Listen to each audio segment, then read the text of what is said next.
ভারতীয় বায়ুসেনার বিমান যখন আরব সাগরের উপর দিয়ে যাচ্ছিল তখন সাগরের মাঝখানে এক অদ্ভুত প্যাটার্ন চোখে পড়ে। ঠিক সেই সময় প্রায় 1800 কিলোমিটার দূরে দুবাইতে বিশ্বের সবচেয়ে বড় কৃত্রিম দ্বীপ তৈরির কাজ চলছিল।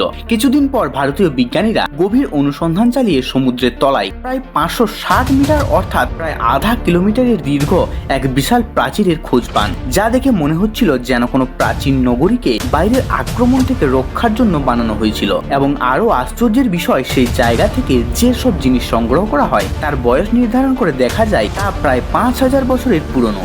এই প্রাচীন স্থাপত্য ও অবস্থান মহাপুরাণে বর্ণিত শ্রীকৃষ্ণের দ্বারকা নগরীর সঙ্গে আশ্চর্যজনকভাবে মিলে যায়। মহাভারতে উল্লেখ আছে দ্বারকায় মোট 50টি স্তম্ভ ছিল, সেখানে সমুদ্রের নিচে ইতিমধ্যেই প্রায় 30টি স্তম্ভ পাওয়া গেছে।